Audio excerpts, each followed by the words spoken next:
my other phone here. Freaking thing, I have to have two phones for this fucking place. Yeah. Oh. I like sitting over here. Wait a minute. It's already live. All right, ladies and gentlemen, welcome to Talking in Circles with your host, Adrian Alexander, here at the Nice Guy Andy podcast.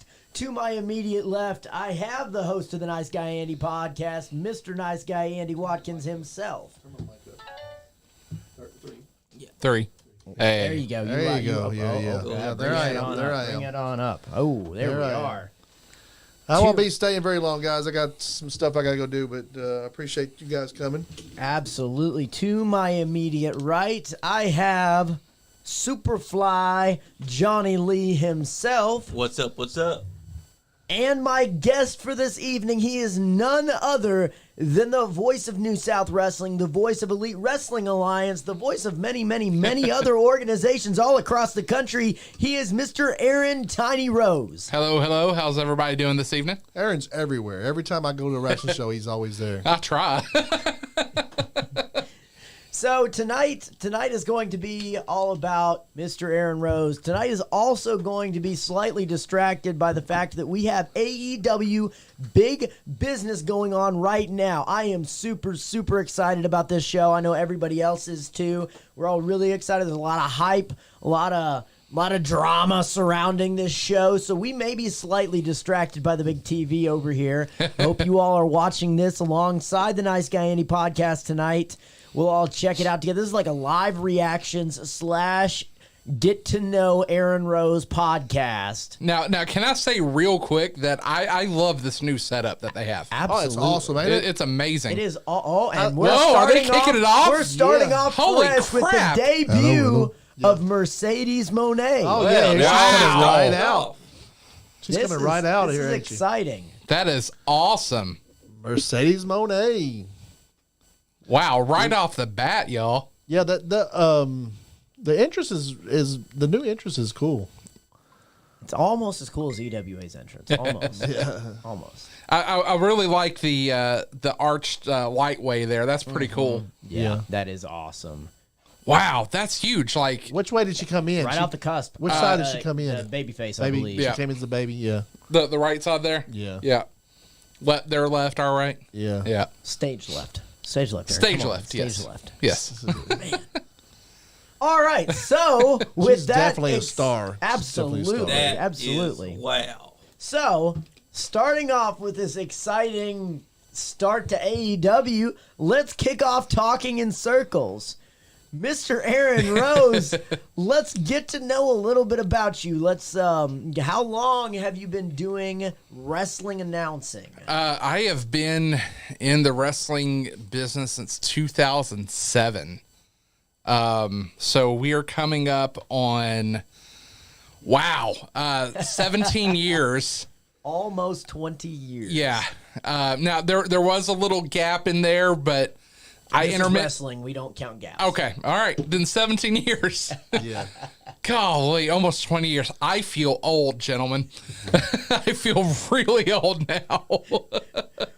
Well, Aaron, let's before we dive into how you started in wrestling, let's start from the beginning. Yeah.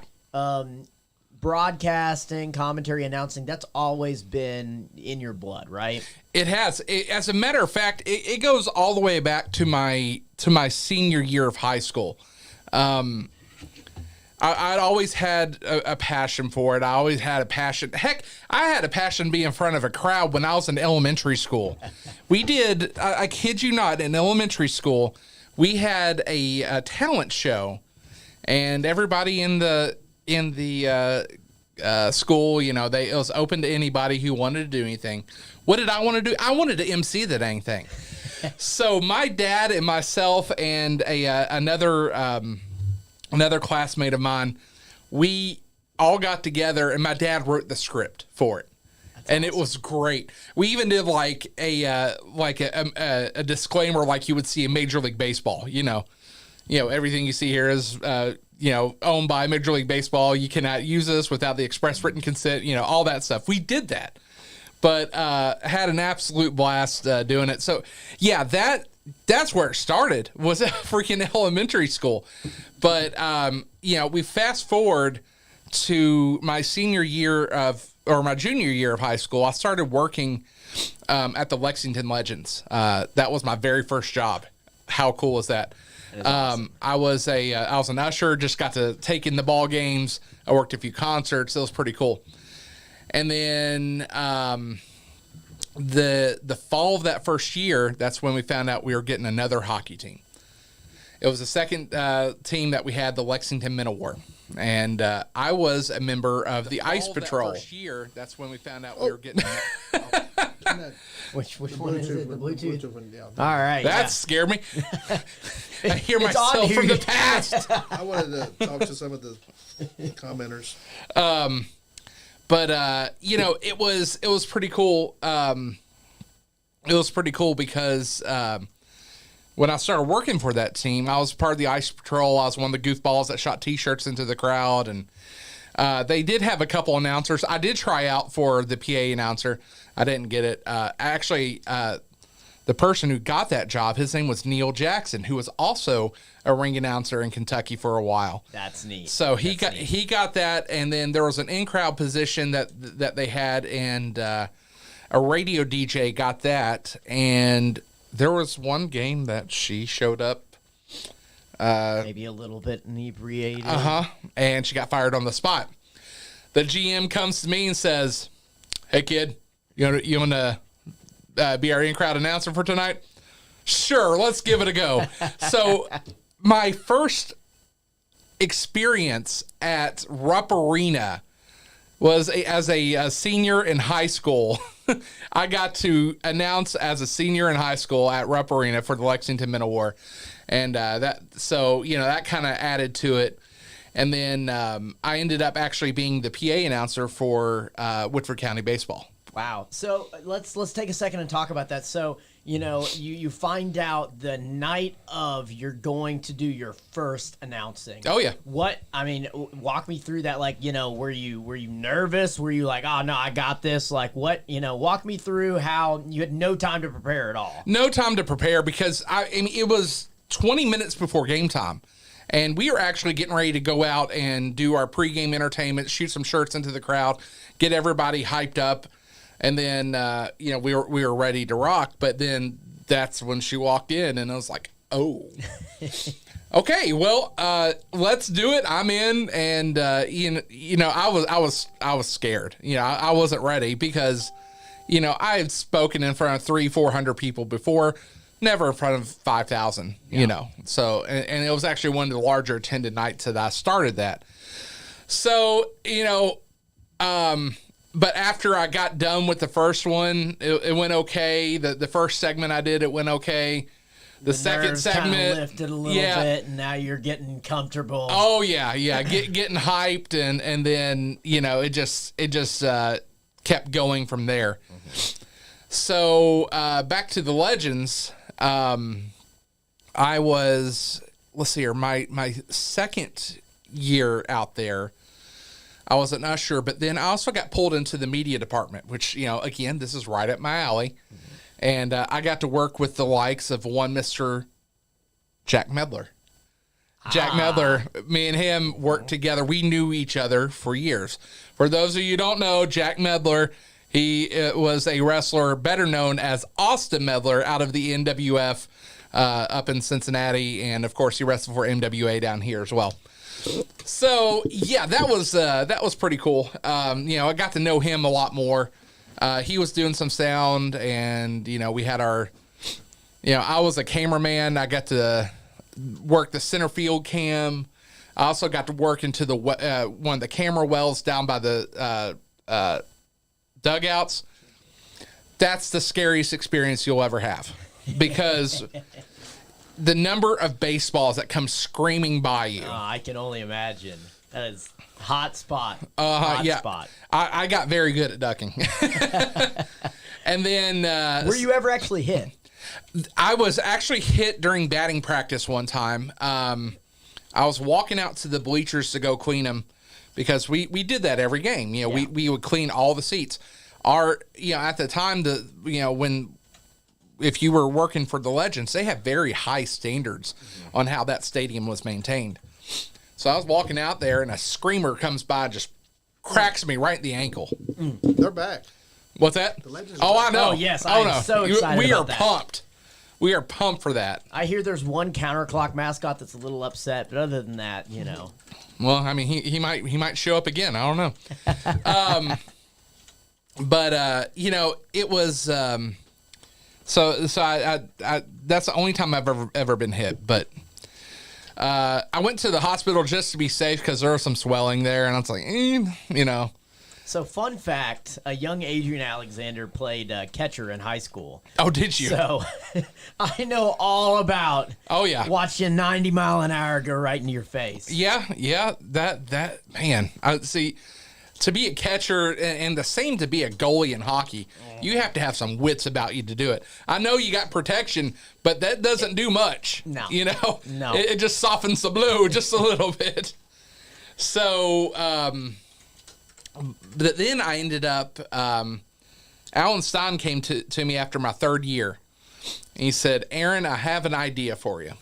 I said, what's that, Alan? And here I am. I'm skeptical because Alan has these ideas, right? And he will go through with it. So I'm like, if he has me in mind for something, it's going to happen. So he said, I have an idea. I said, okay. He said, look out to the right side of the bleachers. I said, okay. He said, you see that big empty space right there next to the Doppler radar that we have? I said, yeah. He said, let's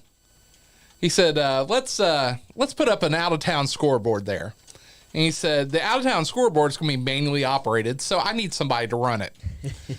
I'm like, okay. And he said, a couple of the ideas I have. Number one, he said, to dress you up like a parrot head, Jimmy Buffett, be out there in the lounge chair, have like the little umbrella hat, have the Hawaiian shirt, a customized Hawaiian Legends jersey, and you would run that. And I was like, okay, that'd be cool. And then he said, or old school baseball player. And I'm like, okay. And he said, there's going to be irony in it. And I said, what's that? He said, your name would be Tiny. And that is the birth of the That is the birth of Tiny. So, yes, I went that far back just to let you all know where Tiny came from. Don't worry, we were gonna get there. I was gonna bring us there if you didn't touch on it. I have to hit the origin story. Absolutely. So, but yeah, Alan was, he was really excited about this project, and in that 05 season, I got to work with, I got to be out there when Hunter Pence was playing for the Legends. That's awesome. Hunter Pence cracked homers. Like, he set the Legends home run record in half a season. There was a lot of you getting up and down and changing the scoreboard. Well, I guess you were away scoreboard. Yeah, so never mind. But there was a lot of times I would go hunt for his baseballs. I did end up getting his record-breaking home run ball. That's awesome. And I said, do you want it? He said, no. He said, you can have it, man. And he said, I'll sign it for you. I said, even better, That's great. Hunter was really cool. And there was one time he saved me from getting cracked because he was playing center field and a player for the other team cracked a homer and it was heading right to the scoreboard. And I'm putting scores up. I'm like this. And I hear him yell, Tiny, don't move. And then crack right there. I was like, oh. So. Wow. Yeah. Yeah. So Hunter Pence did save my life from injury. That is awesome.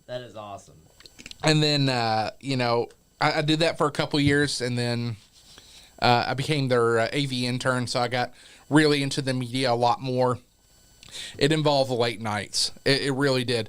I'll tell you what. I want to tell y'all what's crazy. Okay, so you have these phones in our hands. How easy is it to get footage, right? Mm-hmm. So what we had to do was our AV director would record like basically every pitch. Mm-hmm. And then we would find the pitch, or find not the pitch, but find the play of the game that we like through our streaming service that we had, right? Now, streaming services are a lot easy. You look at the setup right here, it's easy compared to what we had to do. And it involved a bunch of late nights because to get that clip we wanted, cut it out, put it into the it was like the play of the day brought to you by a very famous restaurant chain. And we had to wait on it to edit down. And you can edit down a video in a matter of 30 seconds on your cell phone, right?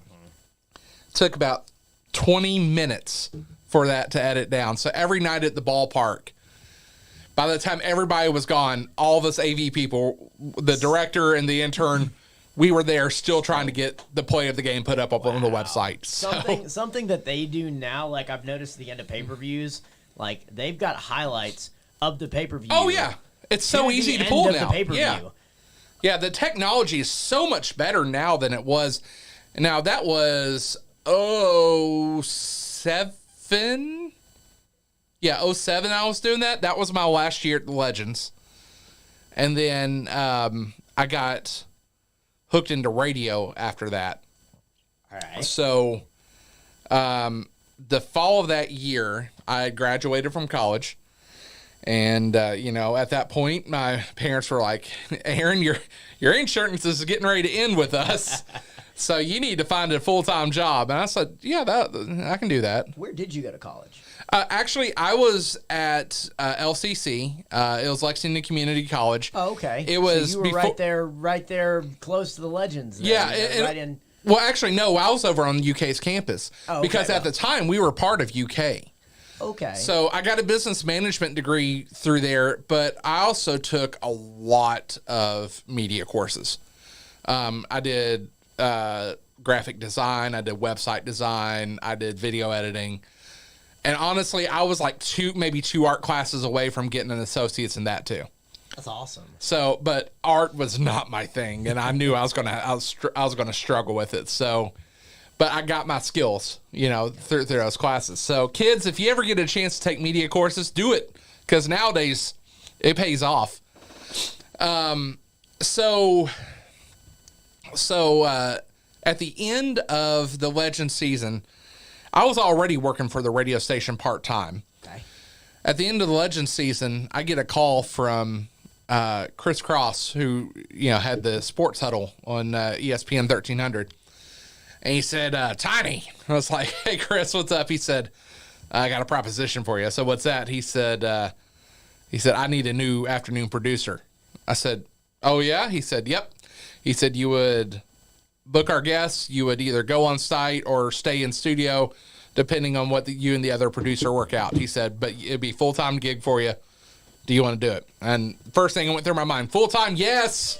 Yeah. I need this job. I mean, I got lucky because I was already in with it, And what people don't realize is full-time communication jobs are hard to come by. Mm-hmm. You can get internships, you can get all kinds of stuff in communication, but it is hard to come by a full-time communications job. Right. Especially nowadays when let's face it, radio is on the downward slide.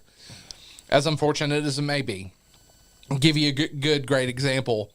Our other color commentator, DJ Otis Badass, right? He is the only local DJ for WKQQ. Wow. Everybody else is satellited out. Wow, that's actually crazy. So, used to be you would have local DJs everywhere, but now everybody just sends their crap in. Yep. And you can tell too when it's not local because they don't have like any local flair. Yeah. Otis is really good about shouting out events going on, giving shout outs to like the University of Kentucky hockey team. Mm-hmm. He loved keeping up with those guys, and they had a heck of a year, by the way. Props to the UK hockey team. And, but I ended up just, starting to do that. And it was about that time, MySpace was still a very big thing. And you had your top 10 going, didn't you? Top 8, top 8 sir. Sorry. Top 8. that was so funny how that killed or made somebody's day. But one person that I befriended a lot online and plus seeing him at the ball games all the time, Bobby Blade. He came to the ball games all the freaking time. I got to know him through that. I went to a couple of the indie shows he was on. Of course, I was going to the MWA shows when they were at the Continental Inn and stuff like that. Well, 07 rolls around. I'm doing some small ring announcing things with a couple local promotions, and I also worked with, oh my gosh, why am I forgetting the name? It was CCW in Louisville. Mark Schneider, he ran that promotion, and he kind of gave me one of my first opportunities to do a festival. We did the Portland Festival in Louisville. Oh, wow. It's what a crowd. Yeah. It's a rough crowd, but it was fun. It was fun to be around. So I got to do those shows, and then I did that, and then I actually worked with Shane Mercer and Brandon Valor a couple times with a promotion out of Danville. It was called WWC, I think. I think that was the name of it. And Brian Lawless had run that. I know Bull Payne was a part of it as well. And they were doing shows at there's a Danville Convention Center, which is now Southland Christian Church down there. So we did that, and that was a really nice building, by the way. That was a great venue for wrestling. Yeah, I was like, man, there's so much potential here. I was hoping that'd be one of those places that grew, but it just didn't. And it is what it is. And then Bobby came around and he said, hey, I think KCW might be looking for somebody, or he said they might be going through some changes. And he's like, would you want to talk to him about maybe coming into ring announce? And I said, sure, why not? Let's do it. And in the summer of 2008, I started with KCW. Now, what was KCW? Kentucky Championship Wrestling. Yeah, okay. And that was run by Chucky Smooth. Okay. Yeah. Chucky Smooth and the Steels. So yeah. Okay. Very you know them well. It was one of the first. You said Chucky Smooth. He just. Is he there? He just started watching. He just started watching. He knew we were going to talk about him. I'm sorry for interrupting you. Go ahead. But it was him and the Steels running the show. We were at the National Guard Armory in Lexington, and those shows really those shows got my I really was able to dig my teeth into those because I was able to help him out with posters. I was able to help out with commentary, and we did commentary a couple times. But of course, I was the ring announcer, and I had a blast doing it. And I met a lot of people, and I met a lot of the people there and at MWA, which really became my wrestling family. Guys like them and Larry D, Bobby Blade, Jim Chadwick, everybody like that, Eddie Browning, Scott Hayes, Chris Hayes. I mean, the list goes on. And, it was those shows that really made me be like, yeah, I love wrestling. This is the best thing ever. That's awesome. So, but, and then, I don't know if Bobby's watching, but I'm going to tell on him real quick. Ooh, all right, get your phones out, record this. So this has probably been told before, but I think it was maybe my second show with them. First show with them, he would come to the ring, he'd take the mic, back me into the corner, he got in my face. The second night that I was doing a show with him, he backs me up into a corner. And I start smelling something really bad. Like, really, really bad. It's sour. And there's a picture of it on Facebook.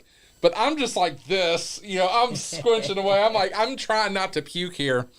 The story behind that, was he in the locker room had a clean bandana and the dirty bandana. And he asked Jim Chadwick, which one should I put on? Chadwick said, "Oh, the dirty bandana." And they backed me into the court. He backed me into the court. I about puked. So next time, just to get him back, I have like a little spray bottle of Febreze, and I just had him at the next show.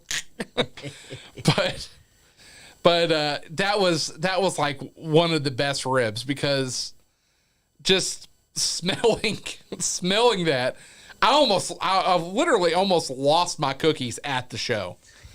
So Bobby, I don't know if you're watching, but yes, I'm telling that story. Bobby Blade is watching. Yeah. But a couple months later, after working with KCW, I ended up going to the MWA, and I worked both shows, of course. And what? My Blake said he's going to puke. He's going to puke. But Get him to call, Bob. Get him to call. Get him to call Superfly. We'll catch this in the second hour. We're gonna. Later on. Yeah. But yeah. So, and then with the MWA, we did a lot of shows. We were based out of Winchester at that point, at the Fannie Bush Elementary, which that closed down, became a Christian school, but the building's still there.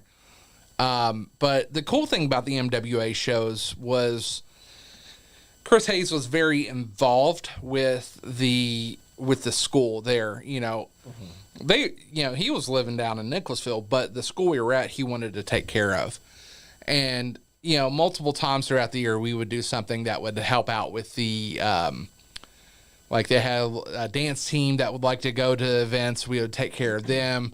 We would fundraiser type stuff. We would give kids Christmas that awesome. that weren't able to have a Christmas, and it was those kind of events that you really, really just felt good about working for that promotion. Absolutely. So I did that for quite a few years.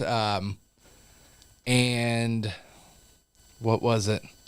Are we just going through the timeline here? Is this what we're doing? Keep going. Keep marching. We are clean through. Let's keep going. And it was the MWA stuff that we really got to. I got to cut my teeth a lot more as doing graphic design, web design. I maintained the MWA side. I did the pictures for the roster pictures. I did the the Facebook page. I ran it all, and it was really cool because you got to see those crowds grow and grow and grow. And, like one of the best shows we had was the 40th anniversary show. And it was a 2-ring show. We had a whole bunch of people inducted into the Hall of Fame. We had a 2-ring battle royal.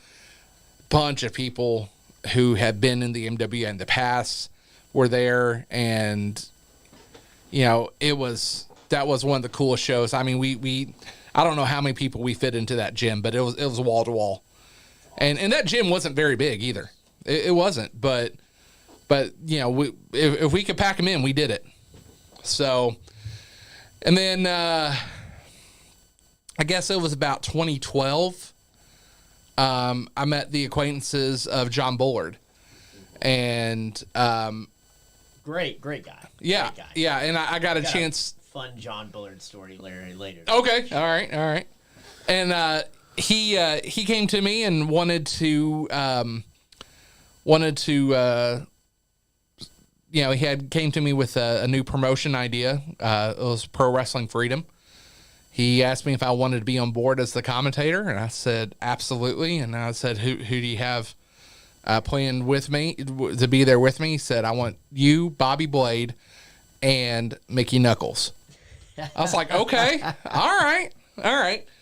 It was a cool setup. Our very first show, we had featured Vader. That's awesome. It was him and Madman Pondo in the main event, but the thing about that, though, it wasn't about that main event. That show had all of the talent that you needed to run an amazing show before that main event even happened. And that's what people said. Everybody loved what they saw before the main event. And they were like, we'll be back just for them. Awesome. DJ, is it DJ? Who is it? DJ? DJ Easy. DJ Easy says, Aaron made the theme song for CCW Wrestling that ran Portland, Louisville, Kentucky. So I didn't actually didn't make that one. However, this is what that was. I actually... He said he barely knew you at that point. Yeah, no, it's been a... He says he loves you, by the way, too. Eric, love him. We have to have him on the show some. He's a good man. Good man. He's one of our biggest fans. But he... so that was actually a song that was by the band 1,000 Foot Crutch. It was called Fire It Up. And a buddy of mine was actually working with them at the time. And he was doing all their graphic design, all their CD design, all their CD sleeves, and he did their marketing for them. I said, I love this song called Fire It Up. And he was like, yeah. I said, I think it'd be great for wrestling. And then, he was just like, I think I can get you a copy of it. Got a copy of the instrumental. That's and awesome. Then I was able to use that. And then I had a radio announcer I worked with that did a countdown for it too. So I put it all together and it turned out really cool for him. That's cool. Awesome. That's cool.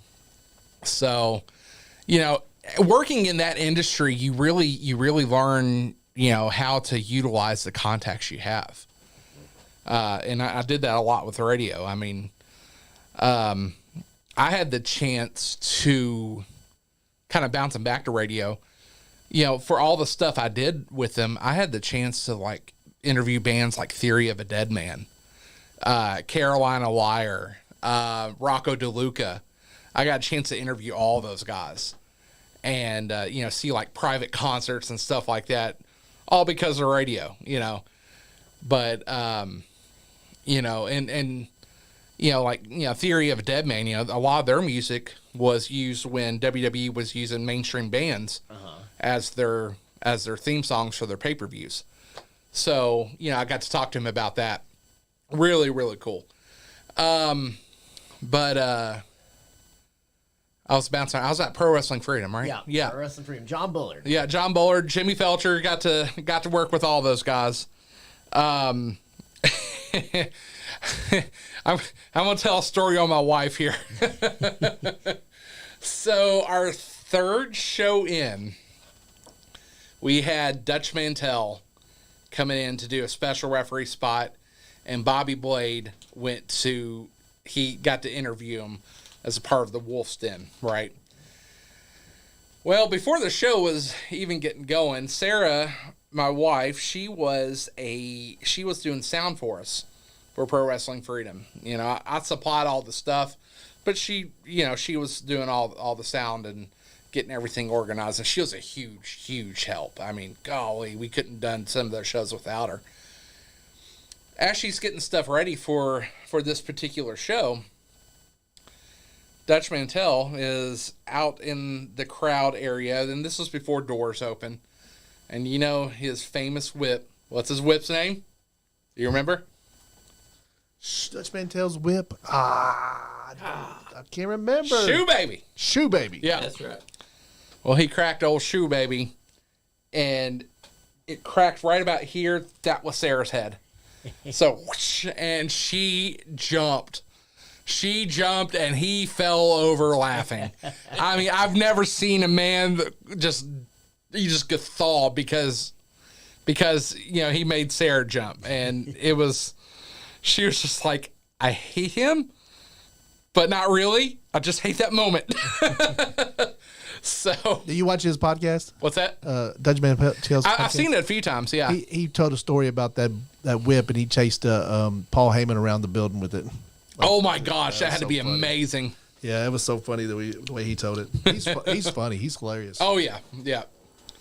So and then it was cool with Pro Wrestling Freedom. The thing that I loved about that was seeing the storylines progress. You know, you had Bobby Blade, who was with me on commentary, and he ended up jumping off of commentary because he got to manage Jordan Cage. And that's kind of where that started. Yeah. The start of the best friendship that lasted exactly. a lifetime. Yeah. And then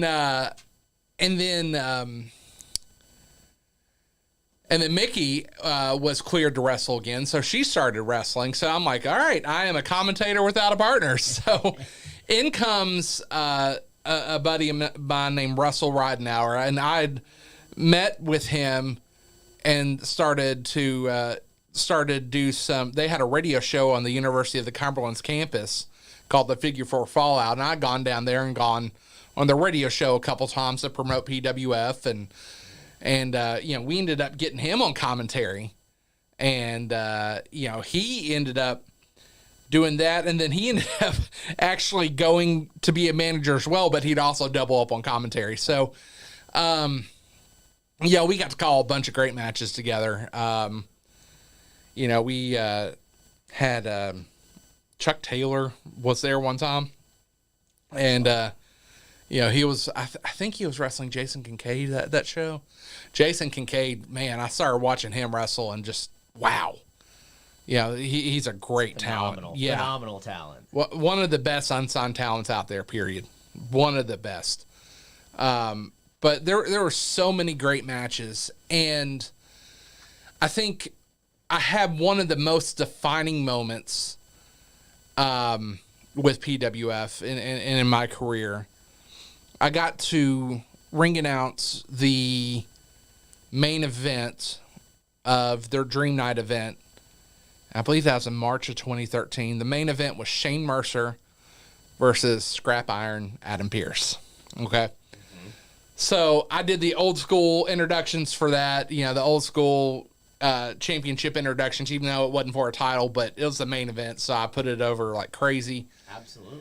And we ended up, it was a great match between the two. And at the end of the night, I'm up there getting changed and getting out of the ring announcing get up, and he comes over to me. He said, "Can I curse?" On here, yeah. Can I curse on here? Yes. Well, I won't go full F-bomb, but he said, "You're one hell of an effing ring announcer," and that moment was kind of one of the coolest ones, because at that point he had the NWA title how many times? He was very well traveled at that point, and it was really cool, and he was almost on the downswing of his career at that point, of his in-ring career. Yeah. And then it was like 2016. I ran into him again at Rupp Arena when he was producing a WWE Live event. Okay. And I kind of walk over to where he was at, and he's, they're, finishing up. The show was over, and he just looked up at me. He said, "Corbin, Kentucky 2013.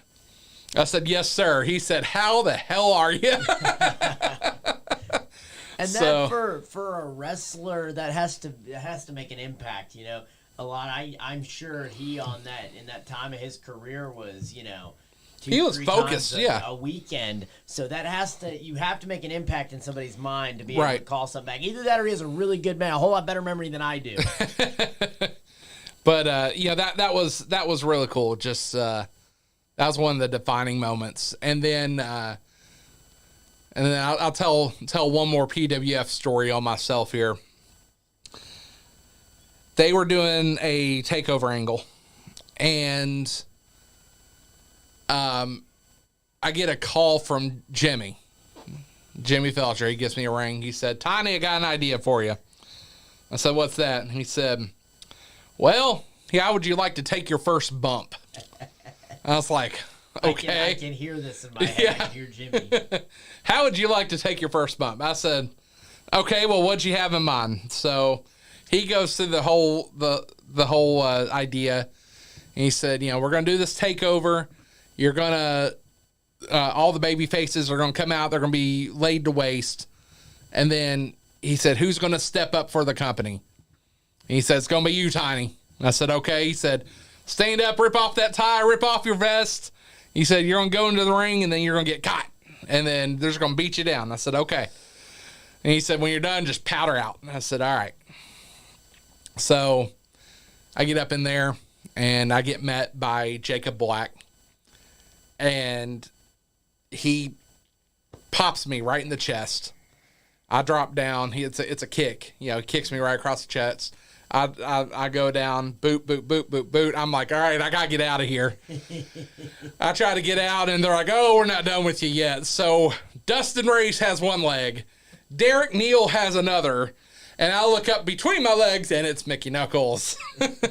And for those of you who are unaware, that is not a welcome sight. No.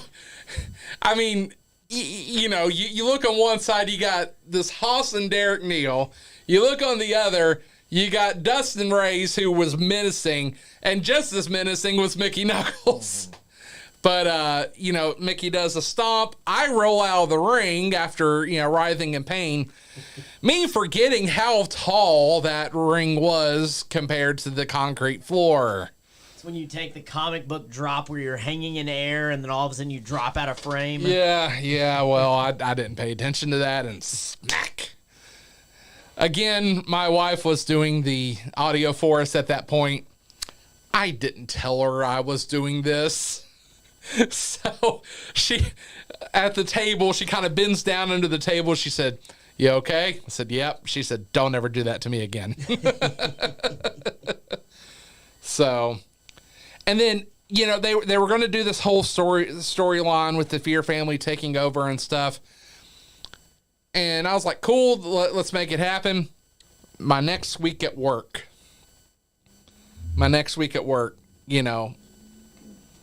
they're at that point, they're just like, your schedule's changing. And I'm like, oh, crap, there went my Saturdays. So, mind you, in the middle of doing all this, I helped Larry D get primetime wrestling going again. That's in like 2008, 2009. And, I was doing the same things that I was doing with the MWA, doing the posters, doing the Facebook, doing music, sound, everything I can possibly think of. And through all that, you had KCW, they decided to call it quits. You had MWA, they had called it quits. Pro Wrestling Freedom had called it quits. Primetime Wrestling was like one of the big consistents, from that 09 to all the way to COVID. They were rolling all the way to COVID. Big props to Larry D and Max Sled for what they were doing with that promotion. And, I was there with them from the time that we started at the Thoroughbred Theater in Midway, Kentucky. Mm-hmm. You probably had 60, 70 people max that could fit in there. But it was such a unique looking venue. Very cool. Just very different. And how I would have loved to use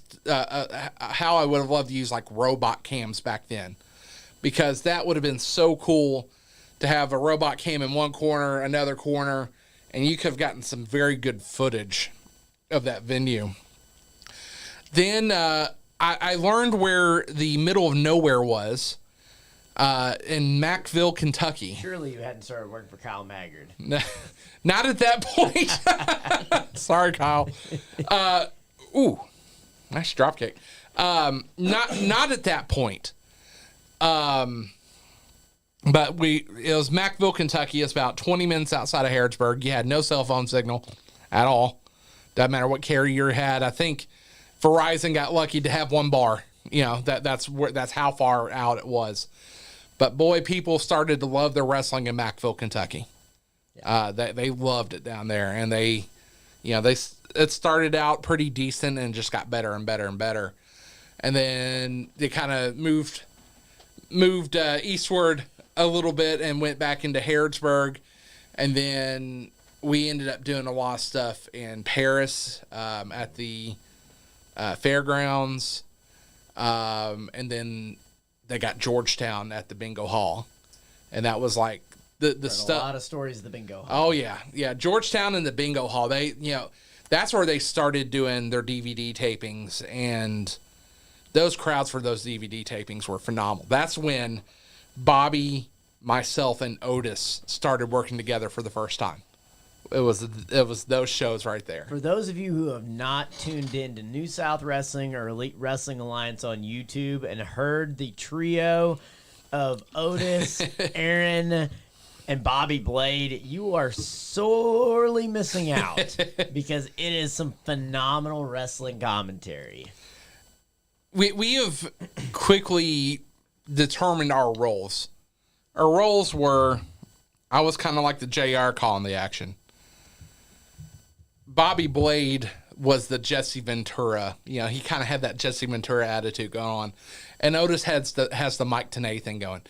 You want to talk about a man that prepares so dang much for his role. Oh, absolutely. It's Otis. And it's phenomenal.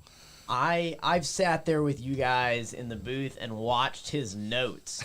And he will sit there, where's a pen at? He'll sit there and he'll just stay quiet the whole time. He'll sit there, and then we'll get right to that point and be like, so-and-so has had 37 title defenses in the past 28 days.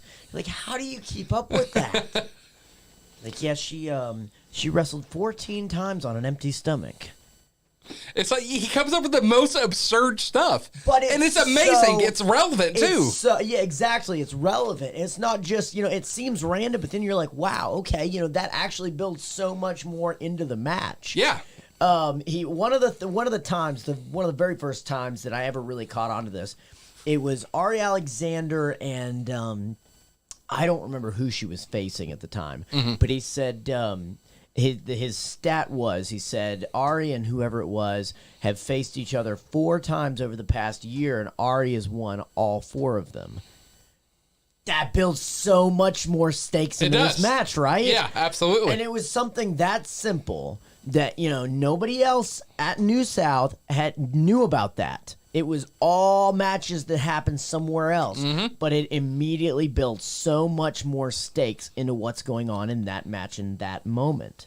And I tell you that the funny thing too, when we started doing those PTW shows with all 3 of us on the commentary team, Otis was ready then, and he didn't have a tablet then. He had printed out notes every time, and we had, he gave us a copy of the notes to look at.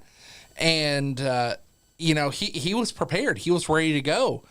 And, we got to call like a Monsters Ball match, like with Larry D and Abyss. We got to call them. Golly, I can't remember everybody they had. But, it was like each show had that one big star that just kind of kept, kept it interesting. But again, they were very good about not pulling the attention away from their core roster. And, after Georgetown, they ended up getting Paris at the, they called it the PTW Sportatorium. And it was a little shopping spot in the shopping center there. And they turned it into something great. Every Sunday night, 6:30. You would expect wrestling in Paris. And I honestly want to say that running wrestling on a weekly basis, when you're not AEW or WWE, you can't. It's hard to do that now. Hard to sustain that. You can't sustain it now, but they were able to. They had that core group of guys that came in and wrestled for them. And then, like, you had the WWA guys come up, too. So you had, like, Ray Waddell come up. You had Stonewall come up. And, seeing guys like that up here for the first time, it kind of gave it a fresh look, And occasionally they would have the big star come in for a spot. And, I know Andy and you all have talked to Otis about this, but Otis got a chance to spend time with Lanny Poffo, and he was on fire for that. Like that's an awesome story. Yeah, great story. Awesome story. Yeah. One of the best things. I can listen to him tell that story every night because it was just you can tell how much it meant to him. Absolutely. So, and and then that's when like Alex Zane started getting back into the scene. I saw Alex Zane. He was doing a little bit of their social media for him, and I was like, "Holy crap! I haven't seen you in forever." Such a star. He's such a star. He is Such a good wrestler. And he was just getting back into it because at that point he had been focusing on his music career, and he was just getting back into it. And it was amazing to see the rise he had from that point all the way up to getting to NXT. Mm-hmm. He'd already done some spots in Japan right before the pandemic. Went to NXT. Obviously, that didn't work out, but boy, coming out of that, look how big he became in Japan. Absolutely. Golly, big props to him. I talked to him maybe once every couple months or so, or every month or so, just to see how he and the family's doing, and it's. You actually talked to him on the phone or? Text him. Yeah. Oh, text him. Yeah. Have him call us. I can talk to him about about coming on sometime for sure. I appreciate it. That would be awesome. So, I'm a big fan of Alex. Not to mention he's also got Taco Bell as a sponsor. Yeah. His cousin actually works Okay. for me. Johnny, here we go. We're going podcast. It'd be great for the podcast. Johnny's like, man, Bring us some a tacos. quesarito right now would smack. Okay. Some tacos. Real quick. So, obviously, I'm just talking here, but his deal that he had with Taco Bell in Japan. Did you see any of that? I saw where he had a combo named after him or Yeah, something. yeah. So he had the world when they were doing the World Tag League. He had a combo in Japan, and it was like 2 different combos you can get. Apparently, it was a giant hit. I mean, that was so cool to see. Like, I don't think any other wrestler can claim that they had a Taco Bell combo named after them. Yeah, I mean, that's amazing. Yeah. It goes to show the influence he had on, the marketing that he does with his career, and it's cool because like, if you look at all the signature moves, he's naming them after Taco Bell stuff, the Baja Blast, the Taco Driver, he weighs in at 630 Supreme Tacos, that's what it is. You can find them at your nearest Taco Bell drive-thru. So, it's cool. And seeing him take that rise and the opportunities he's had, when I saw him back at Primetime Wrestling, he kind of had that look, that spark in his eyes, like, I'm ready to get going again. And sure enough, he did. He did. Absolutely kicked it up a notch. Yeah, he did. He did. So, it was kind of cool because, I got to do some of those, the pay-per-view tapings. And then I ended up going, stepping away from the wrestling business for a bit to kind of focus on the family and focus on a career. And, at that point I was over at, I was doing some full-time work at Best Buy, and, it kind of kept me away from the business because obviously if you work retail, if anybody else who's watching, if you've ever worked retail, you know that weekends are off limits. Mm-hmm. There ain't no way you're getting off on a weekend unless you're putting in PTO. Well, that's not sustainable if you're in the wrestling business because you can't ask for PTO every single week. Yeah, every single week. Not going to happen. So that was, for me, that was my cue that I needed to step away for a while. And I did. And every once in a while, I'll be able to go take in a show or, take a little bit of time off and go hang out. And it was pretty cool because at the beginning of 2020 with Primetime Wrestling, I get a call from Larry. He said, hey, Tiny, he said, I got an idea for you. I said, what's that? He said, I think it's time you go in the Hall of Fame. I'm like, me? He said, yeah, you. I said, why me? He said, brother, we wouldn't be where we're at without the contributions you had in the very beginning of Primetime Wrestling to get where we are. And he said, I want you recognized for it. I said, well, I absolutely appreciate it. And yes, I will do that. Awesome. So that night, I got inducted into the Hall of Fame with Casey Chaos. And, Casey Chaos, again, another name in the Kentucky wrestling scene that you would see him all the way from KCW to MWA to Primetime Wrestling. All the while he had a tour, a military tour that he had to leave for. And when he came back, he got right back into the business. And, Casey was he's really, really deserving of that honor as well. And, I had the opportunity to get inducted into the Hall of Fame by Bobby Blade. And that was one of those things that meant a lot to me, because Bobby, we're not only just friends, or not, sorry, let me rephrase that. We're not just cohorts in the wrestling business. We're friends. We talk almost every single day about something, right now we're talking video games. We're playing the 2K24 video game. We're talking about that, but we're sitting there just coming up with ideas of things we want to talk about this Saturday at EWA. Shameless plug this Saturday night, EWA, Frankfort, Kentucky. We are getting there in just a second. Top of the hour, I'm going to take a full 10 minutes to plug this show. Well, get ready. We're almost there. Oh, I'm amped up here. You see me shaking in the... You're ready. If it's the ghost energy or if I'm just ready to go. He's ready for it. So, that was a really cool moment. And then it was kind of neat because 2020 was wild. It really was. I got to do that, and then immediately a week later, I'm flying off to Las Vegas because at the time I was working for Premier Staffing, which they worked with Samsung. So I was a third party for Samsung.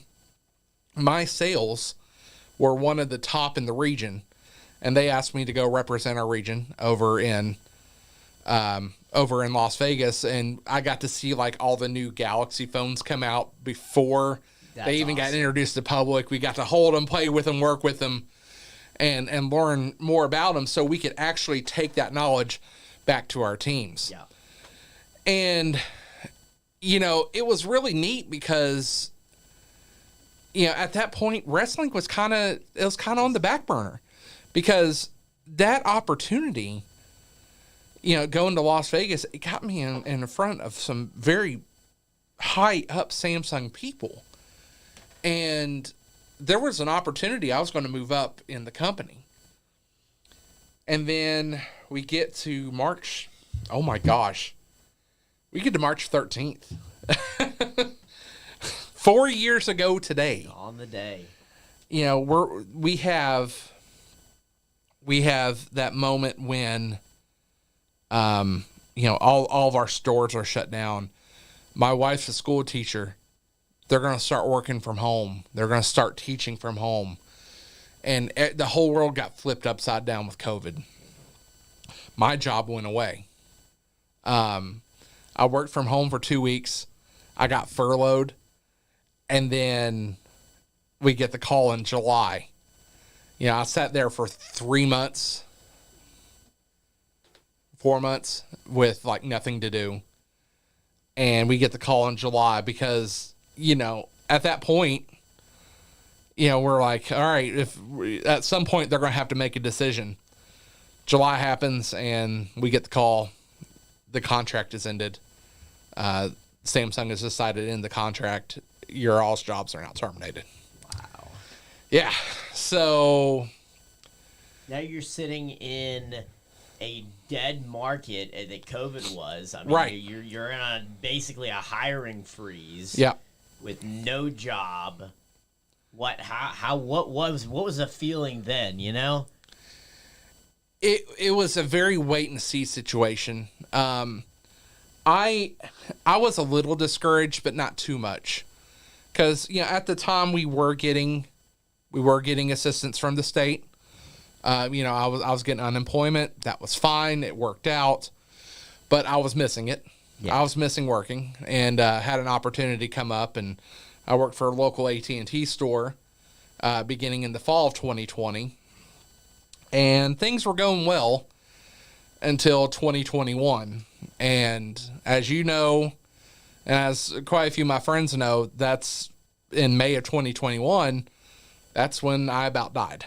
I had pneumonia that went sepsis, and I was undiagnosed diabetic at that point.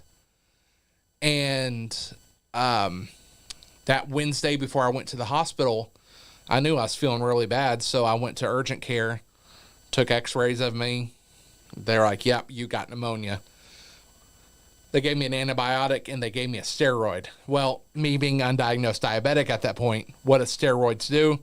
Jack your sugar up. Yeah. So by the time we got to the hospital, my sugar was well over 500, I think. That is high. Yeah. That is high. I was delirious. I might have remembered maybe getting into a room, and that was the end of that. Yep. And I literally wake up the next Sunday. I was 1 week in a medically induced coma. Wow.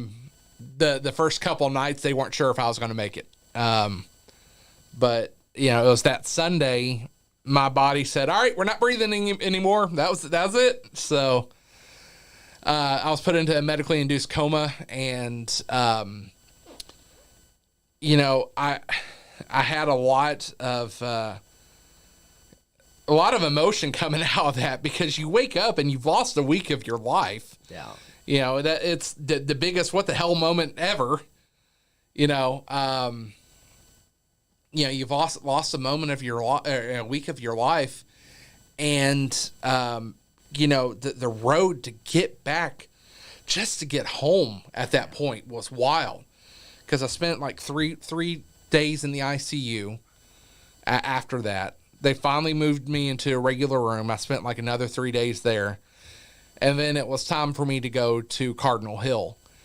And I will be honest, when my wife got to take me to Cardinal Hill, she first had to run by the house.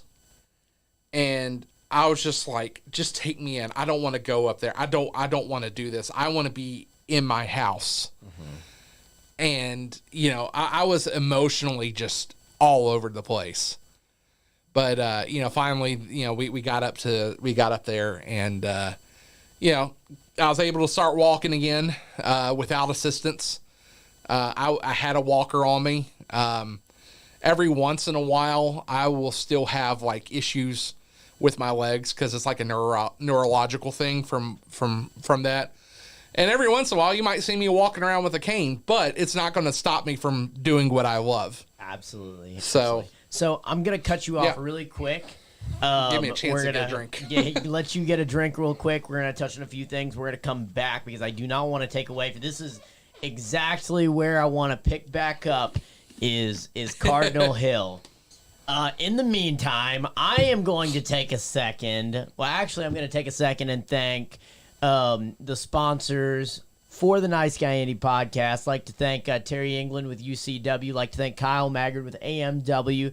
Like to thank Muhammad Jafar, the man from afar, for these lovely, beautiful belts right here. He is also the gentleman that made all of EWA's belts as well.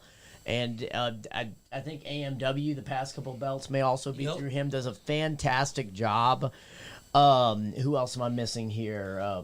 Phenomenal Livewire, phenomenal finds. Oh, yeah. Man. If you're ever at a UCW, TCW, USWF show and you see their booth set up, man, they are some great people. Go by, talk to them. They're awesome people. Have some really neat stuff set up at that booth. No. Oh, okay. I thought you were No, go yeah, ahead. I'm trying to do all this off of memory. Johnny, you're better at this than me. Who else am I missing? I also would like to shout out Slap Mob, even though they don't technically sponsor us. They are a part of the podcast. They are brothers from another mother. Slap Mob, we love you too. There we go. And now I'm going to take this opportunity, since I am slightly biased, I'm going to take this opportunity to plug Elite Wrestling Alliance. So there is two awesome times that you can catch Elite Wrestling Alliance this month. We have got in just 3 more days, Thursday, Friday, Saturday, in 3 more days, I had to count that to make sure, we have Prime 007. Sorry. That's right. I am so super excited about this card. March 16th, they're at the Thornhill Education Center in Frankfort, Kentucky. 7 o'clock. You're not going to want to miss this. The matches that have been announced so far are the main event is the Heritage title being defended. Gaston Leroux, his first title defense as Heritage Champion against the young upstart Ethan Heyer. Somebody that has impressed me so much in the few short months that he's been at Elite Wrestling Alliance. That kid has it. I'm going to say this. This match is going to be worth the price of admission alone. Absolutely. Okay, I'm gonna talk to every single one of you out here. If you've not been to an EWA show, number 1, shame on you. That's right. Shame on you. Number 2, this is the perfect time to pick it up because Absolutely. this match that you're going to see with Gaston Leroux and Ethan Heyer, it's going to be great. Somebody's calling ringing. in. Someone's trying to call in. Go ahead. So yeah, that's going to be an amazing match. Again, if you haven't been to a show, this is the perfect opportunity. Move on. Absolutely. I am. And if you haven't had the opportunity to watch Gaston Leroux live, that man is a phenomenal wrestler. Yeah. Whether you like or dislike his actions as of late, he is a phenomenal wrestler. This is going to be a main event match that I know probably both Aaron and I, Johnny, we're all going to be talking about for a long time. You will not want to miss this. That's right. Guys, I tagged everybody. If you were looking for EWA Elite Wrestling Alliance, I tagged it in the messages. So if you're thank watching, you. Go check out Elite Wrestling Alliance. Go check out Elite Wrestling Alliance on YouTube. You want to this is your first time coming to a show. You want to get caught up with what's going on, or you're not close enough to make a show. There is a whole show on YouTube that covers all of it with the voice, Aaron Rose, right there. Calling the action. You can get caught up with everything going on. Another Ben Sheeran brand member, Alex Angel, is going against a returning Matt Atreya. Matt Atreya is back. I haven't seen him in months. Exactly. And he is back. What does he have in his mind? What's going on? He's going right after the muscle behind the Ben Sheeran brand and Alex Angel, somebody who has just recently come back himself and has been looking dominant. That's going to be one of those matches that's going to be a hard-hitting bout. Sorry. Absolutely. It's going to be a hard-hitting bout between two very physical wrestlers. I've been in the ring with both of them. They hit hard. Yeah. They both kick hard. Yeah. It's going to be fun. It's going to be exciting. It's going to be meaty men slapping meat. It's going to be a lot of fun. You don't want to miss this. Big E will want to check in. But wait, there's more. If you call in the next 5 minutes, we'll double your offer. No, I'm looking for another match here. Oh, there it is. We have a triple threat match. I'm super excited about this. Saturn Price, one of probably my favorite hybrid. I'm going to call him a hybrid wrestler. He's a lot like the style almost like Zodiac works, man. He's quick. He's big, but he's deceptively quick. So just power and speed all wrapped up into one. Saturn Price is going up against Joseph Miles, somebody who has also really impressed me here lately. Just spunk, tenacity, speed, style. He's a young star in the making at EWA. And throw into the mix the international star that is Braxton Hunter, all the way from Louisiana. If you have not seen Braxton Hunter's work, This man is phenomenal. I'm excited to see Braxton Hunter. This is my first time seeing him in action, so I'll be excited to call that along with Bobby. And I think Otis is supposed to be back. Otis may be back. And it depends what's going on with the radio stuff. I get it. Otis. We might have a wild Austin Meddler in and out there too. And Mr. Trippin' Balls. Absolutely, Mr. Hell Trippin' yeah. Balls from X, not Twitter anymore. We Yeah. can't say Twitter. X. Twitter, X formerly known as cancel Twitter. me. Also, Crush Your Bones' son. Yes. Yes, and that's exciting. This is his first opportunity at commentary, correct? Right. He's getting set. So he's getting set to call Paul Cade up at Jeffersonville, Indiana. Shout out to Chad French. Absolutely. So, we said, hey, how would you like to come up to the booth, work on your chops, get yourself ready for Paul Cade? He said, whatever you need me to do. I said, okay. Absolutely. I am very, very Guys, excited. the legend Rated X is watching us. Jimmy. Absolutely. Hey, Jimmy. Shout out to USWF. The legend. So that's something very, very excited for. It is going to be fast-paced, high-octane action. If you enjoy watching just action nonstop, I had to switch some words up there to keep from getting, Yeah, I got you. But it's gonna be exciting. I am so excited. And last but not least, here's the most interesting piece of information going into 007. I know a lot of you guys were really excited to see the big culmination between Steel Wool Lexi Green and Tony Corral and Morgan Jane. Unfortunately, Tony Corral is now unable to make 007, which means Morgan Jane has got to find a tag team partner. She has had since about Monday. We notified her on Monday that she has to find a tag team partner. So I don't know who it is. You don't know who it is. Johnny, is it you? Don't know. Andy. Could be Johnny. Could be Andy. Maybe, yeah. Could be Andy. I like to tag me. with her. But she's got to find a tag partner. So I think it's going to be a game time decision. It's coming down the line. So Who are they going up against, though? Steel Wool and Lexi Green. Oh, wow. Okay. Lexi Green always likes me to remind her, or to remind folks that she is my favorite wrestler. Oh, Lexi Green's With the awesome. threat of it must bodily be harm. true. She's It must awesome. be With the true. threat of bodily harm. I'm just. I like would your be story. very, She, very she was serious. actually in studio, and I was sick. I couldn't make it to that show. Oh, yeah? Okay. Yeah, She patronized this guy that was on here, and she literally got underneath his skin the entire time. It's a pretty cool show. Well, we're going to go one step farther than that, all right? So this weekend, awesome show. March 16th, Thornhill Education Center. There's that and so much more. I hear that Clayton Cannon is also issuing an open challenge. Okay. He says that he is just as good a champion, if not better, than Marty Clay, and will take up the reins and issue his own open challenge. So that's exciting. There's more. There's all kinds of action happening. Make sure you get your early access tickets to get that exclusive pre-show match, the meet and greet, all that fun stuff. Get in 30 minutes earlier than general admission. Let's take this a step further, right? 2 weeks after this Saturday, the monumental first show for Elite Wrestling Alliance in Richmond, Kentucky, Colonel Clash. March 30th, they're at the Telford YMCA. Wow.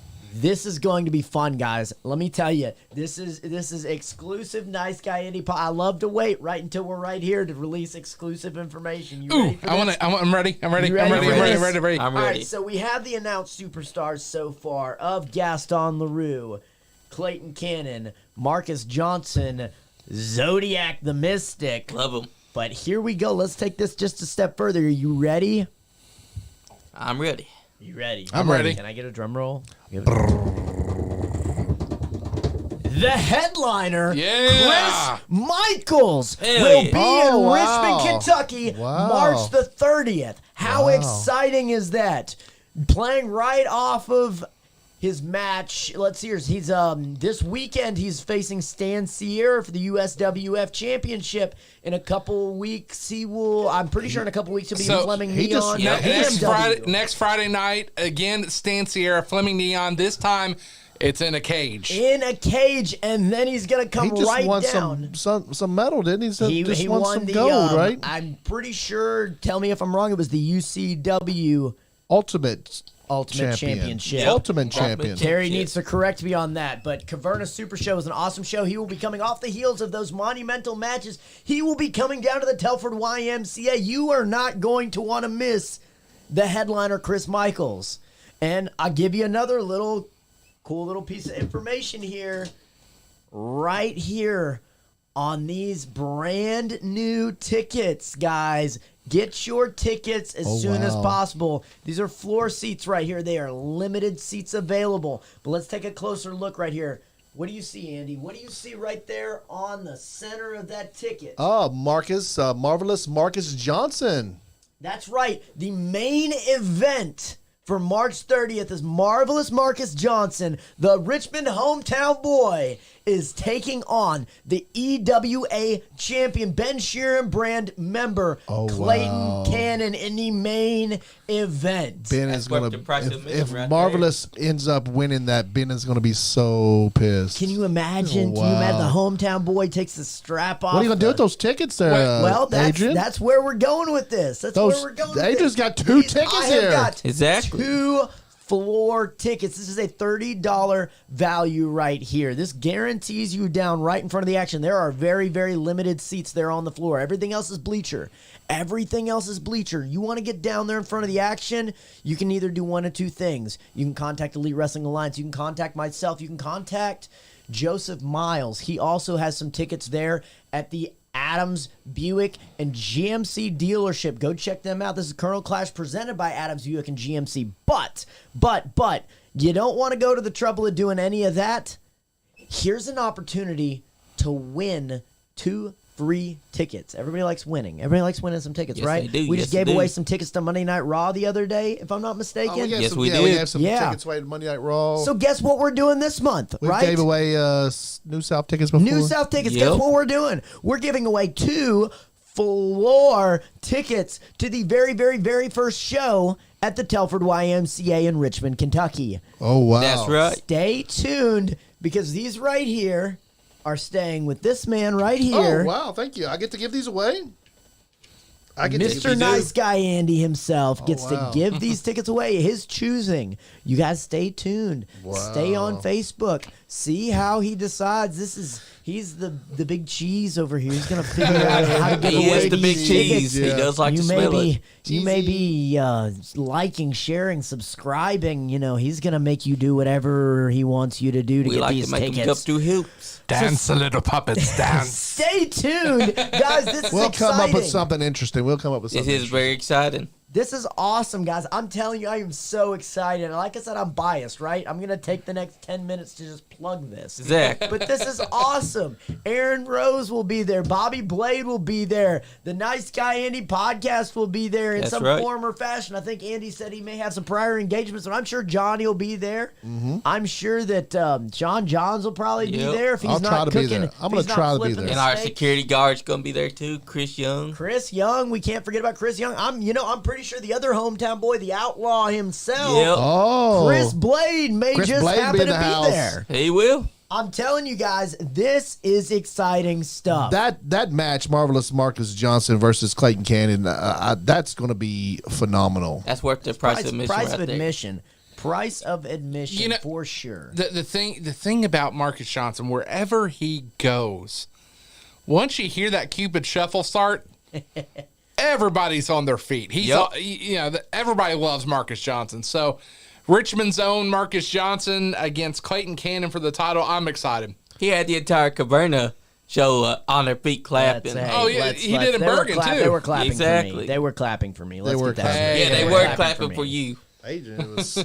you showed Marcus Johnson what's for. He decided to turn his back on you, so you ran up and you Adrian's a showed very him. You said, "Hey, don't turn your back on me." Once again, the conspiracy strikes again. Exactly. I'm pretty sure it's a conspiracy against when you me. was showing him the two, and and his eye. He stepped forward he into stepped my forward. face. He did step forward. I saw it. it. You saw that. You were like, "Give me 2 minutes," and he poked himself in the eyes with. And when the match started, what an I awful can't help guy! it. Why That would you try marvelous. to dance in the middle of a match? You know, know, you right? dance, Exactly. you trip, you fall into my fingers. I'm sorry. and when the know, match it's terrible. started, he turned his back on you, and you're like, "Hey, You never we're turn not your back gonna on your let opponent. that You happen." never turn your back on your opponent. Exactly.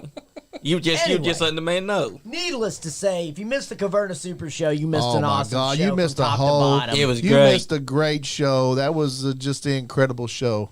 Terry England, you're a legend in your own mind. Legendary He's Terry. got to take off his shirt tonight. Calm down. He's got to take off his shirt tonight. Calm down. Who is? Terry. Oh, Terry's. He You will. can't pump him Terry's up that awesome. Hulk out, Terry. Did you see him in the ring dancing with Hillbilly Jim? Yeah, I saw that. That was so great. I'm surprised he didn't make Hillbilly Jim pay him $2 after that dance. Yeah. Big. Yeah, believe me, he got money out of him some way. Oh somehow. man, he was in the back going. He was so. He had some of the money from the concessions, and he's. All right, getting back on track here. This is exactly what I'm talking about, guys. If you're not out here checking your jeez. nearest independent wrestling promotion, you're missing out. You're missing out on classic moments like They really Hillbilly are. Jim dancing with Terry England. You're missing classic moments such as Clayton Cannon winning the EWA Championship. You're missing classic moments such as Zodiac getting unmasked by Chris Crow. Oh, I yeah. mean, all of this is happening all across the state. Get out and go enjoy wrestling. We enjoy it. Ben, That's Ben right, we Sheeran, do. Ben Sheeran is actually watching. Ben, what's up, bud? Commissioner Ben Sheeran. Hi, Ben. He's tuning in to try to make sure that y'all are putting him over because y'all ain't. He's gonna have to do the Ben Sheeran thing. He has to keep up with the EWA business. I'm sure he's watching us very closely. Hope he's okay with me giving these tickets away. I'm sure he'll be okay with it. You know how he is. Penny pincher. Stingy. He is All stingy. right, let's get back on track here and get back to our guest of the hour, Aaron Rose. For those of you who are just joining us, we have been on a walk through Aaron Rose's career, starting with calling hockey. Right. Chris Crow's on here now too. What up, Chris Chris? Crow, of course, I just put him over, and now he's trying to get on here. Did someone say Chris Crow? Yes, we did, Chris. The ears are good all the way down in Nashville. But starting there with calling hockey as a young high schooler, all the way up until now, you have you've found your place in professional wrestling. You've done commentary, you've done announcing. You took some time away, and then here we are, starting in 2021, waking up from a 1-week coma, Right. having to relearn to walk again. Yeah. Let's start right there in Cardinal Hill. You know, what was the thought process? You know, was it, you know, how am I going to get back to living a normal life? How am I going to get back to wrestling? Like, where were you right then? I'll be honest, wrestling was not on my mind at all. 100% not thinking about it in the slightest. The focus at that point was, number one, to learn to walk again. Number two, to get home. That's where I was. My mindset was, I'm ready to be home. That's it. So, first day of therapy, you know, it's literally just seeing what I can do without the assistance of having a walker, you know, just seeing how I can do that. It's so weird having to be wheeled around everywhere in a wheelchair. Mm-hmm. It was so weird. But you know, I was able to get around and you know, not use the walker, and I did that pretty well. You know, within maybe 2 days, I was cleared to actually move around in my room without any assistance. That's awesome. Which was great, and that was a step in the right direction. You know, they did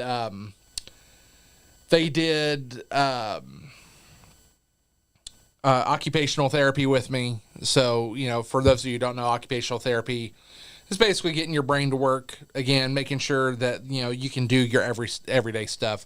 You can brush your teeth. You can wash your hair. You can take a shower. You know, and the thing was like I had to learn how to do all that because, you know, my brain wasn't functioning like it should have. Mm-hmm. So, you know, I did some occupational therapy and, you know, they were really testing my brain. And, you know, thankfully I was able to kind of check out of that. And, you know, things progressed really well, really quickly. And I was only there from Saturday to Friday, so 6 days. And I was able to make it home. I was still out on FMLA from my job at AT&T. And I ended up, well, there went that, huh? I ended up at that point it was, you know, I was on FMLA till like to July or August, so I had some time to keep recovering. I had a lot of doctor's appointments and stuff like that. All the while, my parents were really wanting to move down to Winchester, so they started looking at houses and things like that. And it was on July 7th, or July 6th. My parents were down, and they found a place. The morning of July 7th, they were getting ready to sign off on a place. And then the afternoon of July 7th, my dad passed. And so 2021 was a year of, oh gosh, just everything was just rough. And, you know, to this day, you know, I go back and look at that. I'm just like, how did I make it through that? You know, how did that happen? How could I do that? But I did. I made it through. And, you know, my dad, you know, before he had died, you know, we have really gotten into some deep conversation. And, you know, he was like, you know, one of the things he asked me was like, do you miss wrestling at all? I said, yeah, I kind of do. He said, promise me one thing. I said, what's that? He said, make a good run at it again. I said, I think I can do that. So, you know, I did, and you know, obviously here we are. But well, let's actually we'll go through that. Yeah. Well, there's something specific I want to talk about. So okay. The first night, I'm pretty sure the first night you were back was with New South Wrestling, correct? Actually, it was going to be, and then I got a last second call to work Gen Next Pro Wrestling. Gen Next. Okay, so Gen Next, you're there. You are now post 1 week being in a coma. You've had to relearn to walk, operate. Did that affect what you were doing behind the desk, or did it just come back naturally? So I came back in 2022. But let me bounce back one more time though. I met Tony Presley again because I didn't mean to, but I left him out at the beginning because he did run New South in Frankfurt from 08 and 09. I worked with a lot of promotions, but you know, Tony and I had already had a pre-existing relationship. He saw me we went to a show in Georgetown at the brewery. Yeah. You might know who we're talking about. I sure do. Yep. It was kind of cool because it was OVW. I got a chance to see people that I had known in the business from years before. Mm-hmm. And obviously, when I see them, they're freaking out because they're like, why the crap are you on a cane? You know, what happened?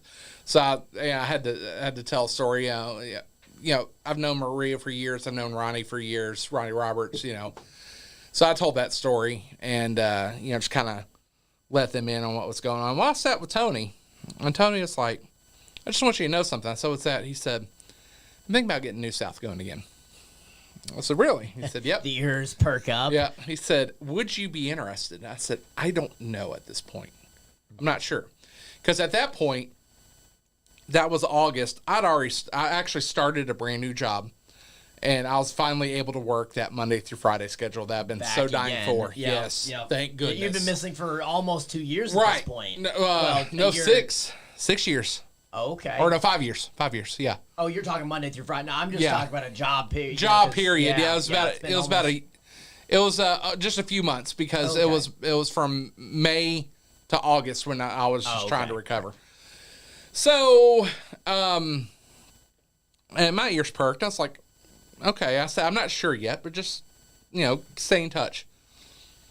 January, he said, I'm making the move. You want to do it? I said, yep, I'm in.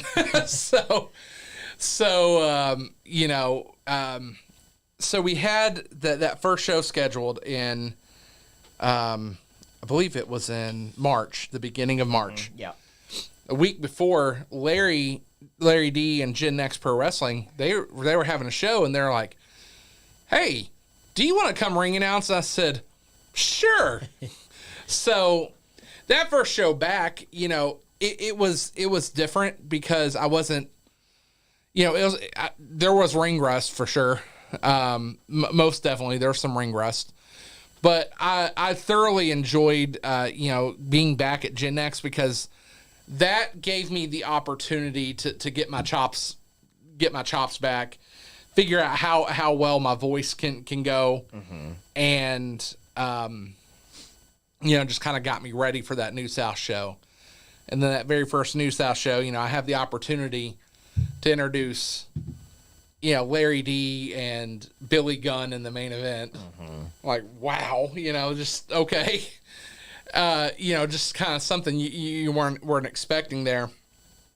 And then, I have the opportunity to work with or to announce with a lot of different great people to begin with. I met a lot of people that I currently know now. That's when you and I really first sat down and got to talk. Was the second show, I believe. Yeah, the second show. We met briefly, I think, with Henry Shaw's promotion. Yeah, that's right. That's right. Yeah, and because I went down to watch some of that, and then, and then you had guys like Jerry Lawler, Doug Gilbert. You had Billy Gunn again. You had the boys, Brent and Brandon. Yeah. Tate, you had the Gun Club, and that was just the first 2 shows. Yeah. James Storm, as a surprise. Carlito, yeah. Yeah. Yeah, it was, for an announcer, that was like, oh, holy crap. This is wild. Toa. Toa was there. That was the third show, wasn't it?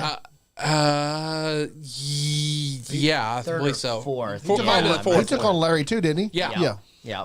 So, that was actually my first, one of those shows there was my first interaction with Jordan Cage. Yeah. And just a phenomenal dude. Yeah, Jordan Cage was, me and him go back a long time too. I mean, golly, we actually worked together outside of wrestling at one point. But he, me and him traveled the road a lot together. We went to a lot of different shows, especially whenever the MWA traveled, stuff like that. So me and him go a long way. We rode up to like a lot of the NWF stuff together. Cage is like another one of my confidants in wrestling. We've really gone up and down the road together. And, I'll never forget, the fact that when I was sick, when I was in the hospital, I was recovering, he was there when I was in a coma. He was there, and he was there, to visit when I was doing better, and so was Medler. Medler was another one of those. And that was, that kind of stuff I remember, Yeah. I might have been foggy as crap during that. Stuff sticks out. But that stuff certainly sticks out. So, absolutely. But, I had all those opportunities. And then let's see here. Later in 2022, I had the opportunity to do the XCF shows with Shane Mercer. So I got my first shot at the arena. Oddly enough, I got COVID after that. You know what? I can totally understand that. I got COVID after that show. The arena has a dear part of my heart, but it also may have gotten me a heart disease in the process. The arena is awesome. So yeah, I got to do that show, and then in May, was it May? Was our first one? April. That's right. Somewhere around that time in November, December, you were getting a call from somebody that was getting ready to start up a brand new promotion. That's right. EWA was definitely in the works, and I was approached to lead the commentary team. Me and Otis, it was kind of the first idea was me and Otis, but Otis wasn't able to make a few of those first shows. And then Bobby, stepped in, and then we were like, you know what, dang it, let's just turn it into a 3-man team. What's funny about that whole thing was when I approached you, I shortly after that also approached Bobby, and Bobby said, this is my last year, I'm retiring, I'm not coming back again. He's always saying that. And you approached me and you were like, so Otis can't make it. Are you okay with Bobby being on commentary? And I was like, yes, I'm okay with Bobby being on commentary. I thought he was retiring. Thought he couldn't make it. So, and that's where we went from there. It's been awesome. When Otis couldn't make it, Bobby's been there. You guys with the 2-man team and then the 3-man team. It has been phenomenal.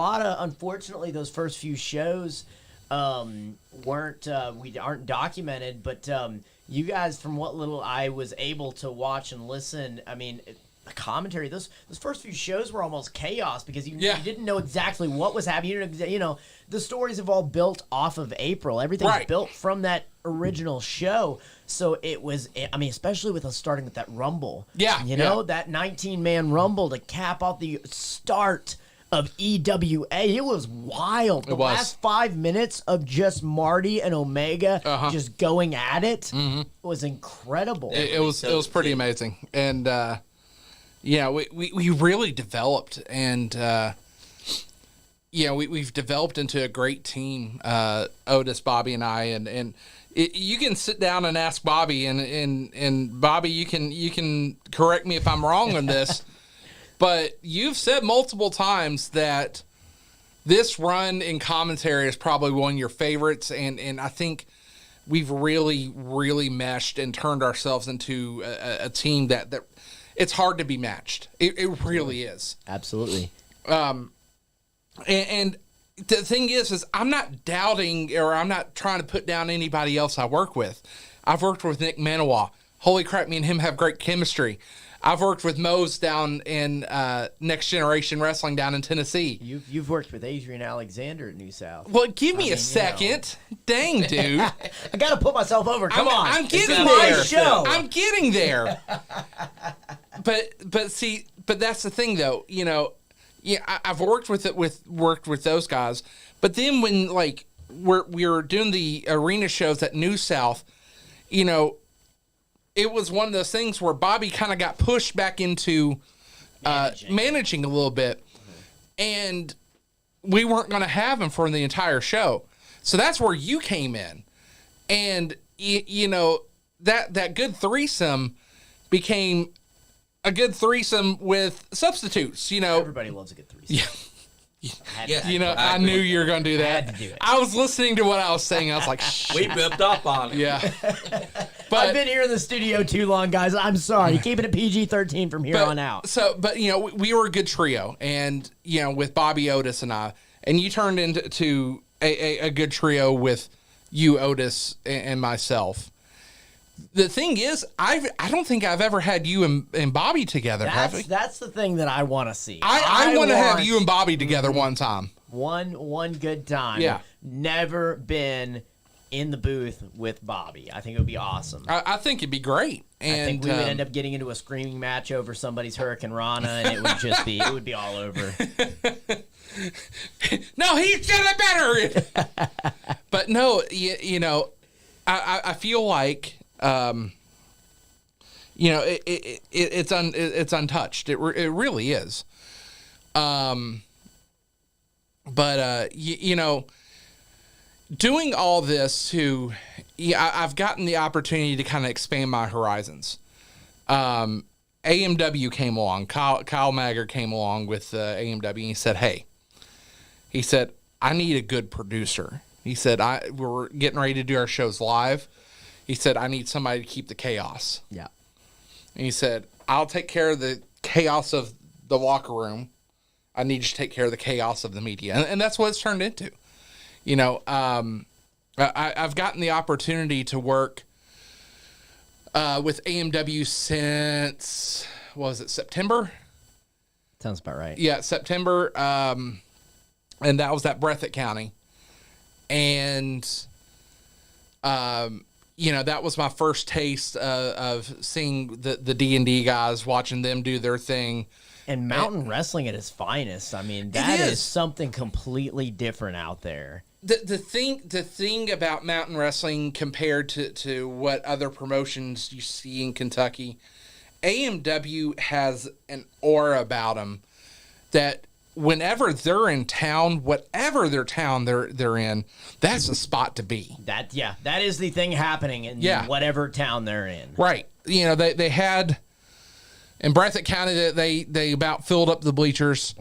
And when we did Pikeville at one of the elementary schools, bleachers were full. Pretty sure it was it may have been Breathitt County or Pikeville. I don't remember. It's probably one of the loudest crowds. Yeah.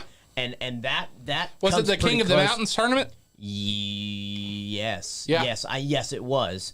Probably one of the loudest crowds, and that I would put that up against 600 people in Caverna High School last week. Yeah, I mean, that was Jackson. The king of the tournament was Jackson. Jackson. Yeah, that's what it was. That's Breathitt County. Yeah, okay, my fault. Yeah, absolutely incredible. The sound in that building. Oh yeah, It was nuts. It was pretty awesome, and I'll tell you what. They have a great building there for that. Absolutely. I really like Kyle's setup too. You know, it's branded. He does these Supercard Series events, and you know when it's a Supercard Series show because you got that big apron that says Supercard Series. Yep. You know it's a big deal. Branding is so important. It is, and EWA, New South, AMW all have branding on point. You know what show you're at. You know, when give it to OVW too. You know their branding is good. Mm-hmm. Yeah, and obviously they've been around for a long time. They've been branding for quite a while. They've been able to do that. But all these promotions, the ones I'm involved with, the branding is top notch. It's not just a banner here and there. It's it's aprons. It's entryway, it's pull-up signs, it's the big flags, and I'll tell you what, big shout out to Thomas Williams. Absolutely. Tom Williams has been phenomenal on getting us set up with this brand. He has hit a gold mine with that custom pro wrestling products. Mm-hmm. He really has, and he's really helping promotions all over the place bring their game up. What's his business name? It's the Custom Pro Wrestling Products. And Custom Pro Wrestling Products. And he runs War Wrestling as well. Yep. Custom Pro Wrestling Products is where we have all of our aprons there at EWA, our entrance banners, our brand new entrance curtain that's getting ready to show itself this weekend. Yeah. Can't wait. Here's another cat out of the bag. Our new aprons and canvas and a lot of new stuff that's about to come around here in the next couple months is all coming from Custom Pro Wrestling. Yeah. It is awesome. If you ever are in the market for anything that has to do with wrestling rings, wrestling entranceways, anything you're starting out, you're running a show, and you just want information on how to set up or what looks good, Tom Williams has been around for a while running wrestling shows. He runs a very, very successful show in War Wrestling. he's the man to go talk to. Shoot him a message. I guarantee you he will message you back and give you all the information he knows. Yeah. I mean, phenomenal. It's amazing work. 100% amazing work. We're gonna go ahead. And again, he's gotten that opportunity to really amp up other promotions. Absolutely. We're going to get right back to that in a second. I did want to say that we are in the last 15 minutes of Talking in Circles. That means the line is now open for phone calls. You got questions, comments, concerns, anything you want to say to Mr. Aaron Tiny Rose in the next 15 minutes. You've got 15 minutes left to do it. We're 14 and counting right now. Johnny, hook your phone to the... Johnny's hooking his phone up. He'll give us that number here in just a minute. We'll keep talking about all kinds of stuff that has to do with wrestling. Okay, Johnny? Is that okay? In the meantime, if you want to call.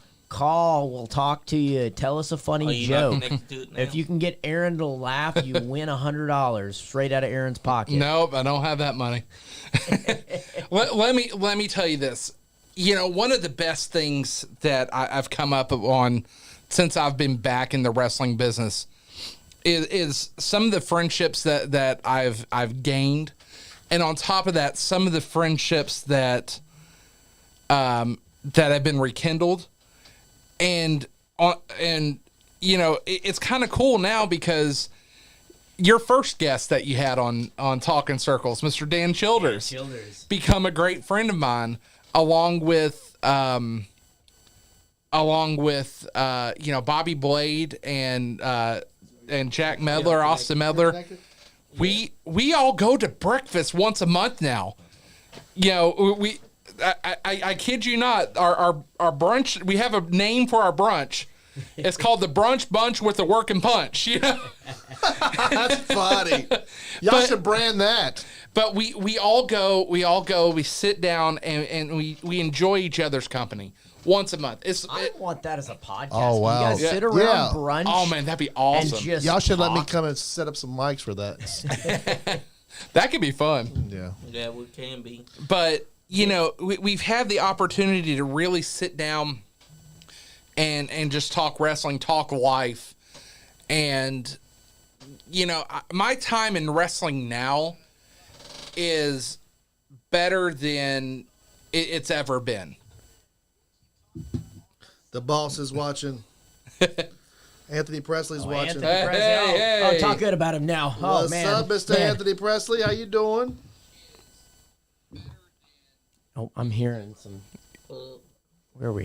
Where are we coming in at? was So me, I in this think. meantime, while we're working on getting phones set up and everything, I just like to take another second, if you're still with us and you didn't catch it earlier, this weekend, that is March the 16th, Saturday there at the Thornhill Education Center, EWA presents Prime 007. Yes, it is a reference to... Da-da-da-da. There we have Sorry. it. My sound effects, we don't have a fancy pad like nice guy Andy, so all my sound effects have to come from my guests. That's right. Future guests, listen up. And who's on the line? Oh, do we have somebody on the line? Yes, we do. I'm gonna turn them up. This is. Oh, Oh, yeah, you got to. Is that Kyle? No, this is not Kyle. This is the meanest, cheatingest, choking us out, poking us, rock kicking us, your mama sticking us, spitting on babies, smacking old ladies. One man domestic disturbance, the man, the myth, the living legend, the true old school icon, and the man you paid to see, Lone Wolf Bobby Blade. Very nice. My Hey, partner, how's it going? goodness. Well, I'll tell you what, I've heard my name mentioned so much tonight that, Adrian, we're going to have to start talking about some royalty payments here. I tell you what, we'll take it out of Andy's check, okay? Well, that's fine. As long as I get a check with my name on it and your name signed it, I'll be fine with that. Hey, I'm good at doing autographs, brother. We'll pick something up. Bobby, are you ready for this weekend? I'm always ready for this weekend. Big EWA show this weekend, Prime 007. It doesn't get any bigger than that. Until Where's the sound away. effect, Tiny? Da-da-da-da. There you go.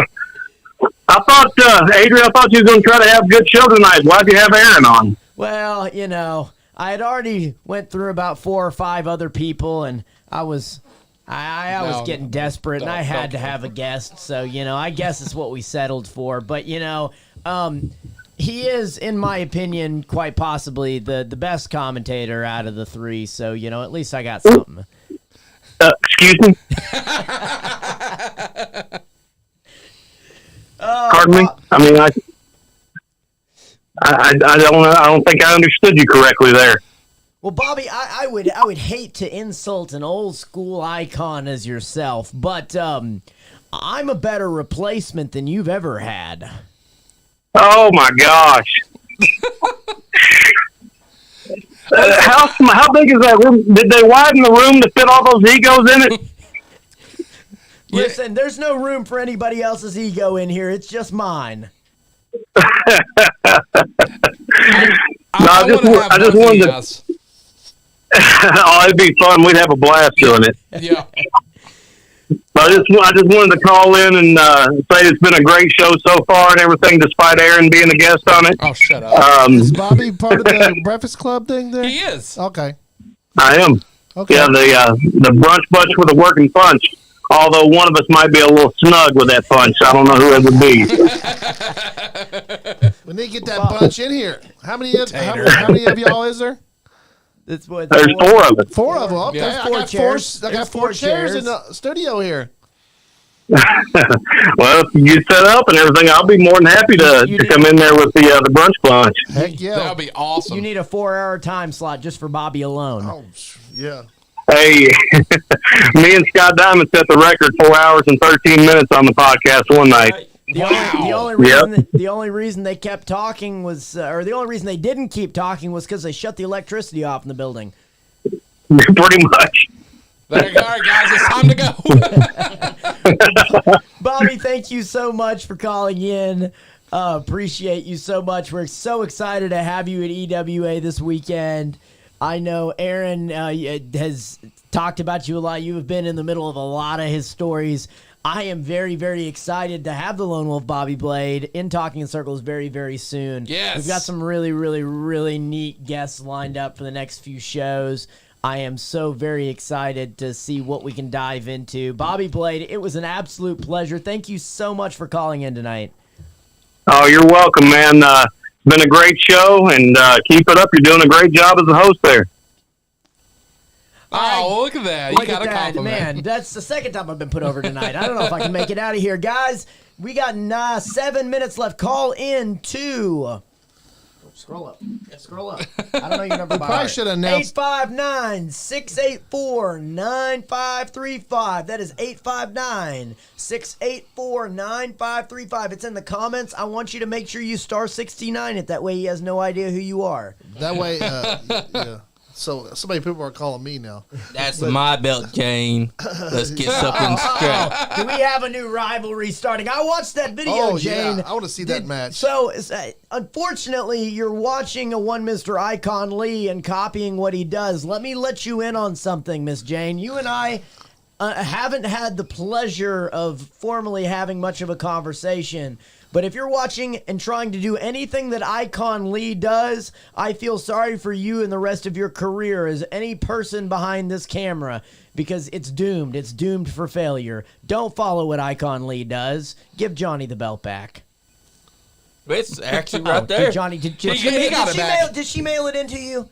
She didn't even take it home. I'm sorry. She kept. She left it. Wow, she was that delusional. is disrespectful. Oh, Exactly. Disrespectful. What do we got kept going my belt. on? Dang, Calamity Jane just What do we say? getting here? some. Wait till I get this okay. right. All right. Somebody call in before Jane calls in. We got 5 minutes left. That's right. Somebody call in. I think next show we ought to say, hey, the last 20 minutes is. Dude, it's the other number. We got to get the phone number to them early. Get him a little earlier. I'm new at this here.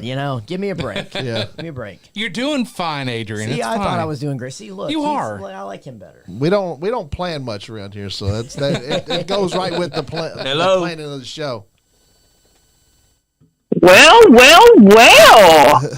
Adrian Alexander got a mouth on him, I see. Did I not tell somebody to call in before she could get to the phone? You did. He tried to. Hey, man, I'm quick and I'm slick. You got to try harder than that. Especially if you're going to talk smack on a live podcast. Brother, man. No, we have not met, but saying failure right out the gate. That's almost as bad as saying that I'm not a real person. Anthony is watching. Hold on, you're real? Oh, I know. Shoot, I honestly, to be honest, I thought it was Sean Johns dressed up. Oh my God, no way. You thought I was Sean John dressed up? Actually, I'm still not. Sean's not here, is he? He's not here. Yeah, No. Sean's not Maybe here is it at all. Sean? Is it Sean? Sean, quit that. It is. It's Sean. It's Sean calling in. Oh my gosh. No, he couldn't lace my corset, sweetheart. I'm sorry. He's nowhere as pretty as you are.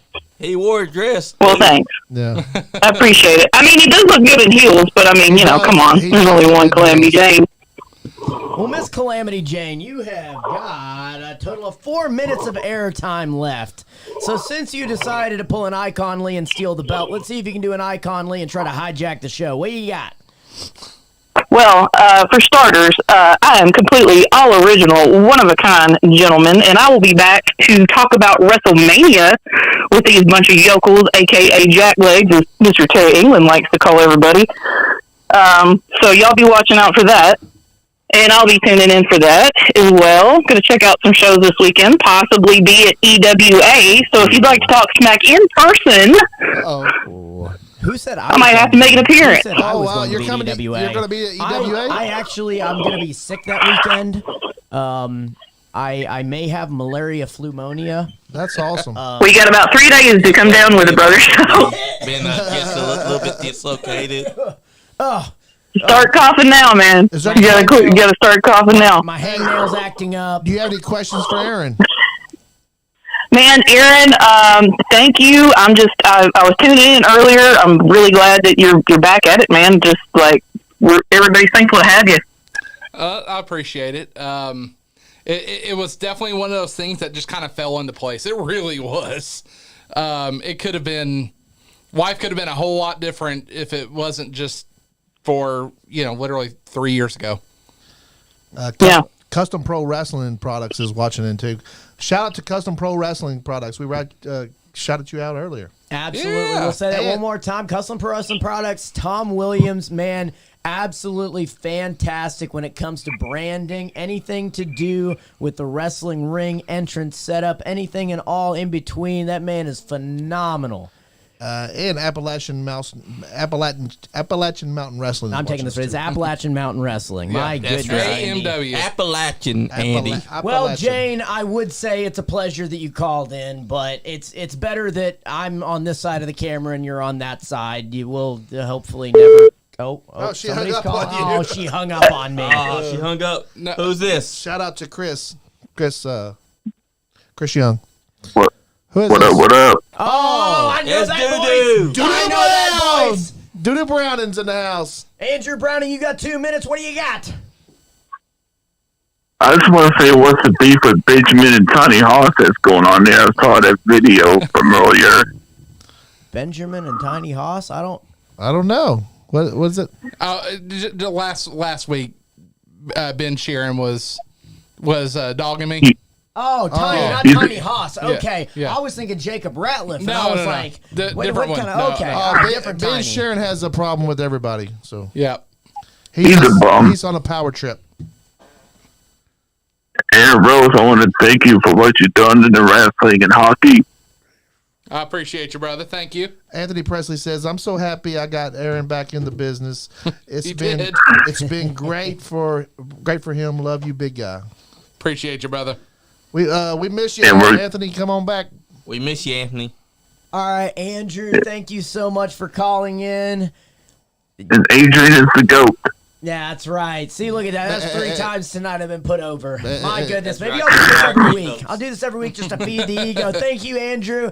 Guys, listen, we are coming down to the last few seconds of Talking in Circles with Adrian Alexander and your guest tonight, Mr. Aaron Tiny Rose. We have walked through an illustrious 17-year career. Gosh, I feel old.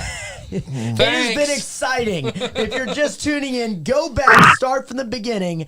It has been please watch it over again. Phenomenal. I am so very excited that I got to do this tonight.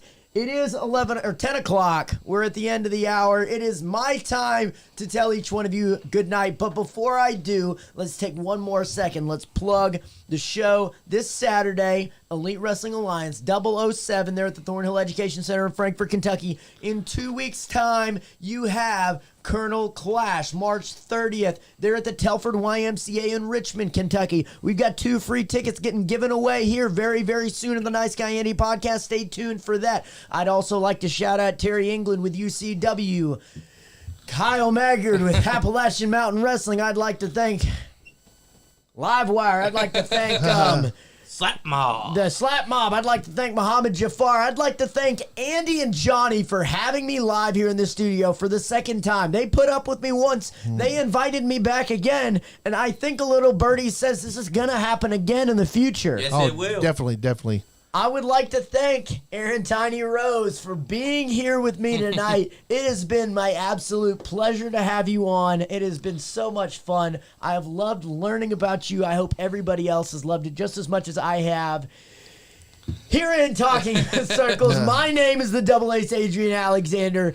Thank you all. Tune into the Nice Guy Andy podcast and have a good night. That's right. Everybody, I want to ask everybody out there in Facebook land to go over to the Facebook page, like, share, comment on the comments, and go over to the YouTube channel and subscribe. Please go to all your local wrestling organizations and please support all your local wrestlers.